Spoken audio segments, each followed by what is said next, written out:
Depuis le 28 février, l'offensive israélo-américaine en Iran a plongé le Moyen-Orient dans la guerre. Sur le papier, le rapport de force est déséquilibré.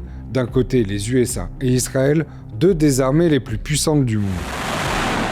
We have the strongest and most powerful by far military in the world. De l'autre, l'Iran, qui dispose d'équipements militaires vieillissants et qui est soumis aux sanctions internationales depuis des décennies. Et pourtant, malgré l'assassinat du guide suprême et de plusieurs hauts dignitaires iraniens le premier jour du conflit, le régime ne s'est pas effondré. Mais alors, comment l'Iran résiste-t-il ? Et surtout, pourquoi ce conflit pourrait durer bien plus longtemps que ce que Donald Trump avait annoncé ? We projected 4 to 5 weeks, but we have capability to go far longer than that.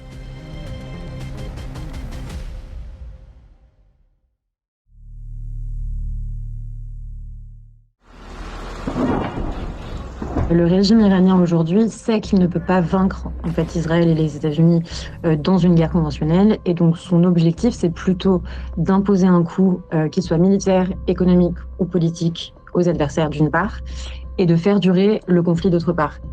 La guerre asymétrique permet de paralyser un ennemi beaucoup plus fort que soi. Mais alors, en quoi ça consiste concrètement ? L'Iran a déployé plusieurs tactiques. Frappe contre ses voisins, cyberattaque, pression sur les prix du gaz et du pétrole et activation de ses proxys dans la région comme le Hezbollah libanais ou les milices chiites en Irak. Pour imposer un coup, le régime applique en fait ce que les analystes appellent une escalade horizontale. Donc concrètement, ça signifie multiplier les zones de tension, impliquer des acteurs comme par exemple les pays du Golfe et transformer une confrontation directe en une crise régionale qui est plus large pour justement changer le calcul stratégique de l'adversaire. Dès le début des frappes israélo-américaines, l'Iran a répliqué en frappant ses voisins du Golfe. Émirats arabes unis, Bahreïn, Koweït, le régime a même frappé l'Arabie saoudite avec qui les relations s'étaient pourtant réchauffées ces dernières années. S'attaquer à ses voisins est un pari très risqué pour l'Iran qui pourrait les pousser davantage à se rapprocher du camp américain. Mais alors, pourquoi le régime iranien cherche-t-il à régionaliser le conflit ? Pour le régime iranien, l'idée, ça semble être de vouloir faire pression sur les capitales de la région afin qu'elles fassent elles-mêmes pression sur Washington en faveur d'un cessez-le-feu, justement parce que leur prospérité en fait économique dépend de la stabilité régionale. Si l'on prend l'exemple de Dubaï aux Émirats arabes unis, la ville a bâti son succès sur la stabilité régionale et voit aujourd'hui sa prospérité fragilisée par les attaques de drones iraniens. Dans cette logique d'enlisement, l'Iran peut compter sur un allié, le temps, car plus la guerre dure, plus le coût augmente pour Israël et les États-Unis. Un coût militaire déjà, puisque sur les 20 premiers jours de l'offensive, les Israéliens auraient dépensé plus de 6 milliards de dollars. Les États-Unis, eux, ont dépensé sur les 6 premiers jours de l'offensive plus de 12 milliards de dollars. Selon le Washington Post, le Pentagone aurait réclamé au Congrès une rallonge budgétaire de 200 milliards de dollars pour financer la guerre en Iran. I think that number could move, obviously. It takes money to kill bad guys. Un coup politique aussi, car contrairement au régime iranien, Donald Trump doit rendre des comptes à sa population. Alors que l'opération militaire interroge une partie de son électorat, certains soutiens commencent déjà à le lâcher. It seems so insane based on what he ran on. I mean, this is why a lot of people feel betrayed. The only reason we're having this war is because Israel wants it. Do not vote in the midterms, and if you do, vote for Democrats. This. Des défections qui pourraient lui porter préjudice lors des élections de mi-mandat en novembre prochain. Donc l'Iran a tout intérêt à ce que le conflit s'éternise. Et dans cette perspective de gagner du temps, l'Iran a un levier, bloquer le détroit d'Ormuz. Long d'une trentaine de kilomètres, le détroit d'Ormuz est un passage maritime au sud de l'Iran qui connecte l'océan Indien au golfe Persique. C'est aussi et surtout un carrefour stratégique pour le transport pétrolier. 20% du pétrole mondial transite par ce détroit. Une ressource essentielle pour l'Asie, 57% du pétrole chinois provient du Moyen-Orient. Et depuis le début de l'offensive israélo-américaine, le nouveau guide suprême Mojtaba Khamenei a annoncé la fermeture du détroit d'Ormuz. Résultat, aucun tanker ne peut traverser le détroit sans risquer d'être la cible de frappes iraniennes. L'effet dissuasif est particulièrement visible lorsqu'on compare la carte du trafic avant et après le début du conflit. Pour débloquer le détroit, Donald Trump a menacé de frapper l'Iran 20 fois plus durement. They'll get hit at a much harder level. Ça, c'était le 9 mars, mais près de 3 semaines plus tard, le détroit est toujours bloqué.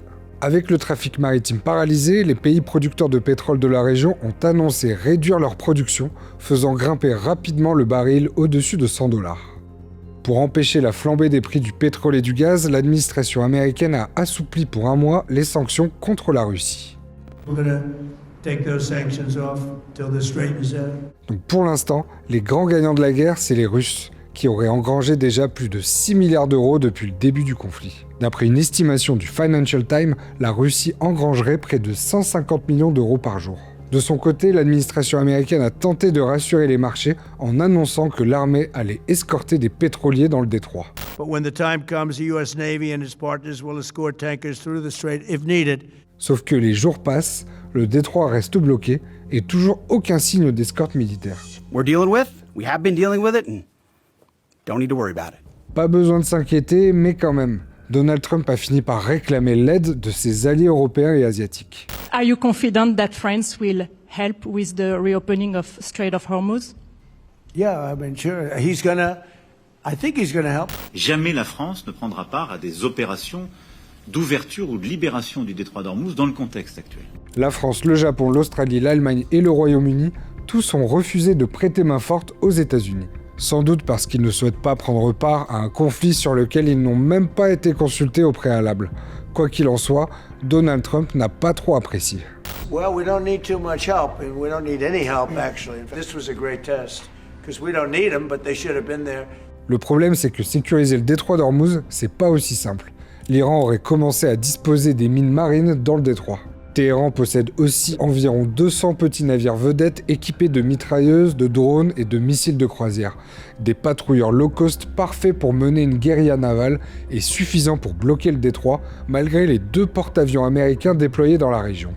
Donc dans l'état actuel des choses, aucun pétrolier ne va se risquer à traverser le détroit. Cette menace de crise énergétique mondiale, elle fragilise surtout Donald Trump. C'est lui qui a déclenché cette guerre, et même si les objectifs affichés sont flous, il a besoin de résultats, et rapidement. Alors que le régime iranien, lui, il ne cherche pas à gagner, mais plutôt à ne pas perdre. Le régime iranien sait très bien qu'une guerre longue aujourd'hui serait impopulaire pour l'administration Trump et parmi l'opinion publique américaine. Donc c'est vrai qu'en impactant le prix du pétrole et du gaz, justement, le régime essaye d'exacerber, on va dire, les divisions. À présent, intéressons-nous à ce qui symbolise la capacité de nuisance de l'Iran dans cette guerre d'usure, les drones. Shahed 136, c'est le modèle de drone au cœur de la stratégie asymétrique de l'armée iranienne. Il permet de faire beaucoup avec peu. Beaucoup car avec sa portée maximale de 2500 km, il peut atteindre Mumbai et Athènes. Sa vitesse maximale de 190 km/h est relativement lente par rapport à des missiles conventionnels, mais son vol à basse altitude lui permet de passer sous la plupart des radars adverses.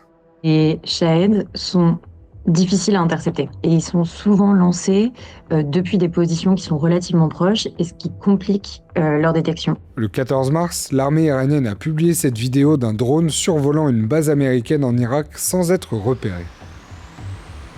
Contrairement aux missiles, les drones n'ont pas besoin de base de lancement fixe. Ils peuvent être tirés depuis un camion par exemple, ce qui les rend difficiles à détecter et à neutraliser. Mais le principal atout du Shahed 136, c'est son coût, entre 20 et 50 000 $, un prix très bas qui permet à l'Iran d'en produire rapidement et en grande quantité. C'est vrai que la question des stocks est évidemment essentielle. Il faut savoir que le système est quand même très opaque, donc on a seulement une idée de ce qui est réellement en stock en Iran aujourd'hui. On sait qu'ils peuvent produire environ 50 drones par jour et qu'ils en ont plusieurs milliers. Donc résultat, même si beaucoup et une part non négligeable en fait des drones sont détruits, il y a quand même une partie qui réussit à passer. Their one-way attack drones yesterday, down 95%. Depuis le début du conflit, seuls 6% des drones iraniens atteignent leur cible. Mais même lorsqu'ils sont interceptés, ils imposent un coût important à l'adversaire car Israël et les États-Unis utilisent des systèmes d'interception très coûteux. Par exemple, un missile Patriot coûte environ 3,5 millions de $, c'est 70 fois plus qu'un drone Shahed. Les pays du Golfe auraient, donc il y a une estimation, une fourchette quand même, auraient dépensé 5 à 10 fois plus dans leur défense que les armes utilisées par l'Iran aujourd'hui pour les viser. Low cost et difficiles à intercepter, ces drones sont souvent déployés en essaim, ce qui permet de saturer les défenses adverses, ouvrant la voie aux missiles balistiques. Avec ses milliers de missiles balistiques de croisière, l'Iran possède l'arsenal de missiles le plus important et le plus diversifié du Moyen-Orient. Selon un décompte du cabinet de conseil Risk Intelligence, l'Iran a mené plus de 1000 frappes de missiles et près de 3000 attaques de drones au cours des 3 premières semaines du conflit. Pour faire face aux attaques iraniennes, les États-Unis ont transféré du matériel de défense antimissile de Corée du Sud vers le Moyen-Orient. Un redéploiement qui pourrait peser dans le rapport de force entre la Corée du Sud et la Corée du Nord. Car depuis le début de la guerre au Moyen-Orient, Kim Jong-un multiplie les essais de tirs de missiles de croisière. Le nerf de la guerre, c'est l'épuisement des stocks. Et force est de constater que les systèmes de défense ne sont pas adaptés aux attaques de drones iraniens. Les systèmes de défense israéliens ou ceux par exemple des pays du Golfe sont souvent conçus pour intercepter des missiles balistiques et moins des drones lents et nombreux. Dans cette guerre des drones, les Américains ont fait appel à l'Ukraine qui en a abattu des dizaines de milliers depuis le déclenchement de la guerre par la Russie. L'armée ukrainienne a développé un système d'intercepteurs spécifique et peu coûteux, des petits drones qui rattrapent les drones russes et les détruisent en vol. Alors Trump qui sollicite l'aide de Zelensky, c'est un peu, ironique, si on se rappelle leur première rencontre dans le bureau ovale il y a à peu près un an. You're not in a good position. You don't have the cards right now. You're gambling with World War III. You're gambling with World War III. Bref, revenons au système de défense iranien. La défense en mosaïque, c'est justement un concept de guerre qui a été développé après 2003 par les gardiens de la Révolution. Et donc, c'est-à-dire qu'ils sont organisés de manière très décentralisée parce que le régime sait qu'il est désavantagé justement dans une guerre classique. Et l'idée, c'est de préparer le pays à un scénario d'attaque ou même d'occupation, en fait, en s'appuyant sur une forme de guérilla organisée à l'échelle du territoire. La décentralisation du commandement militaire s'est accentuée à mesure que les gardiens de la Révolution ont étendu leur influence dans la société. Cette emprise s'est encore renforcée après la répression du mouvement vert en 2009.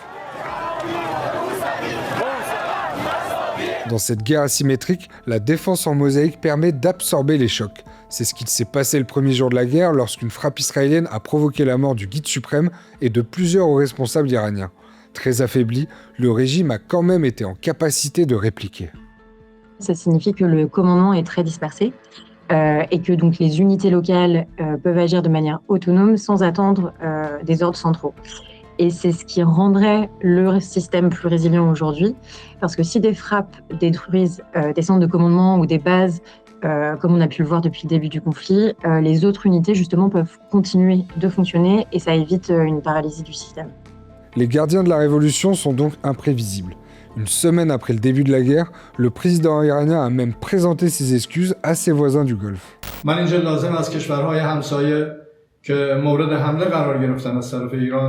Il a même ajouté qu'il n'y aurait plus d'attaques sur les pays voisins, plus de missiles tirés, sauf si une attaque sur l'Iran provenait de ces pays. Ça, c'était le 7 mars. Difficile à dire si ces excuses étaient sincères ou si c'était simplement une stratégie, toujours est-il que les frappes contre les voisins du Golfe ont continué. Mais alors on peut se poser une question, est-ce que les Américains avaient anticipé la capacité de représailles du régime iranien ? I can't say that we anticipated necessarily that's exactly how they would react, but we knew it was a possibility. Je pense pas qu'ils ont sous-estimé les stocks iraniens. Parce qu'ils ont des capacités de renseignement qui sont très importantes, mais je pense qu'ils ont sous-estimé la résilience du système iranien. Ayatollah Khamenei is dead. La disparition du guide suprême aujourd'hui ne signifie absolument pas l'effondrement du système. Donc il ne faut pas confondre la figure centrale et l'architecture institutionnelle. C'est vrai qu'après 37 ans passés au pouvoir, Ali Khamenei a eu le temps de préparer sa succession. Une semaine après sa mort, c'est son fils Mojtaba Khamenei qui lui a succédé. We will find and hand down whoever is plotting against Israel. I don't care what will be his name, who was his father. Des doutes planent sur l'état de santé du nouveau guide suprême. Il a échappé de peu à la frappe du 28 février et il n'est toujours pas apparu en public depuis. Toujours est-il que son accession au pouvoir ancre un peu plus l'emprise des gardiens de la Révolution sur le régime. Le guide suprême aujourd'hui en Iran dispose d'un pouvoir très large qui supervise les grandes orientations du pays. Il contrôle l'armée, il influence des décisions clés comme par exemple le Conseil des gardiens qui valide en fait les lois et les candidatures aux élections. Particulièrement résilient, le système politique iranien est né de la révolution de 1979. La République islamique s'est fondée sur un système politique complexe, doté d'institutions solides. La particularité du système et du régime iranien, c'est qu'il fonctionne avec deux piliers qui coexistent. L'appareil révolutionnaire et religieux qui encadre et oriente le pouvoir, et les institutions de l'État de l'autre côté qui sont, elles, issues du vote populaire, donc par exemple comme le président ou encore le Parlement. Résultat, il ne suffit pas de couper la tête pour que le régime s'effondre. Ce n'est pas un simple clan au pouvoir comme c'était le cas en Irak avec Saddam Hussein, en Libye avec Muammar Kadhafi ou plus récemment en Syrie avec Bachar el-Assad. En Iran, le système est conçu pour se régénérer de lui-même. La révolution de 1979 n'est pas juste un héritage, on va dire, symbolique. Elle structure encore la doctrine militaire iranienne qui est fondée sur la survie du régime, la symétrie et la résilience. Au-delà de la résilience du système, il y a un autre aspect qui a pu être négligé par les Américains, l'idéologie, notamment la haine viscérale du régime à leur égard. L'anti-américanisme est ancré dans le régime depuis sa création. C'est pourquoi l'Iran se prépare à cette guerre depuis très longtemps. Car aujourd'hui, le régime iranien combat pour sa survie. Et dans cette lutte existentielle, il y a un élément important qu'il faut prendre en compte, l'aspect religieux. Dans le chiisme, en fait, et particulièrement en Iran, la figure du martyr occupe une place en fait qui est centrale. Le martyr est valorisé dans les discours officiels pour légitimer l'effort de guerre et encourager la résistance. La figure du martyr s'est renforcée dans les années 80 avec la guerre Iran-Irak. Un conflit responsable de plusieurs centaines de milliers de morts et qui a laissé une empreinte profonde dans la mémoire collective iranienne. Aujourd'hui, cette figure sert le régime pour renforcer le sentiment national face à un ennemi perçu comme supérieur. Quant au coût de la guerre, il est avant tout supporté par la population, pris en étau entre les bombardements israélo-américains et un régime répressif. La population iranienne aujourd'hui, elle est loin d'être homogène. Au moins 10-15% selon les estimations, en fait, continuent de soutenir le pouvoir, notamment par intérêt ou par loyauté. Tandis qu'une grande partie de la population rejette le régime, mais souhaite aussi que la guerre s'arrête. Dans les premiers jours de l'offensive, Donald Trump et Benjamin Netanyahou ont appelé le peuple iranien à se soulever. I say tonight that the hour of your freedom is at hand. ניצור תנאים שיאפשרו לעם האיראני האמיץ לפרוק מעליו את עול המשטר הרצחני הזה. Au mois de janvier, le régime a violemment réprimé les manifestations étudiantes, faisant plus de 30 000 morts. C'est l'une des répressions les plus meurtrières du XXIe siècle. Le régime aujourd'hui utilise aussi et mobilise le contexte de la guerre actuelle pour renforcer le contrôle interne. Donc les gardiens de la révolution ont prévenu que toute contestation serait réprimée encore plus durement. Israël et les États-Unis contrôlent le ciel iranien. Mais sans le déploiement de troupes au sol, la chute du régime semble aujourd'hui hors de portée. Merci à tous d'avoir regardé cette vidéo jusqu'à la fin, j'espère que vous y voyez un peu plus clair sur la situation au Moyen-Orient. Pour l'instant, difficile de prédire la suite des événements, même si l'on commence à entrevoir une issue au conflit. Donald Trump a annoncé que des négociations sur un accord de paix étaient en cours. And they are negotiating, by the way, and they want to make a deal so badly, but they're afraid to say it because they figure they'll be killed by their own people. Une information démentie par les responsables iraniens. بنای مذاکره نداریم. تا الان هیچ مذاکره هم صورت نگرفت. Quoi qu'il en soit, le président américain semble disposé à négocier pour se retirer au plus vite du Moyen-Orient. Deux hauts responsables iraniens, le président du Parlement et le ministre des Affaires étrangères, ont été retirés pour quelques jours de la liste des cibles à éliminer. Et Donald Trump a déjà commencé à rejeter la faute sur son secrétaire à la Défense. Pete, I think you were the first one to speak up, and you said let's do it, because you can't let them have a nuclear weapon. Avant de vous laisser, je voudrais remercier Julia Tomasso pour son expertise. Vous pouvez retrouver ses travaux dans la revue internationale et stratégique. Je vous mets le lien dans la description. Un grand merci également à toutes les équipes de Brut, en particulier Amandine au montage, Sahar Jeanne et Marie à la documentation. Et je vous retrouve très vite pour un nouvel épisode de La Grande Histoire.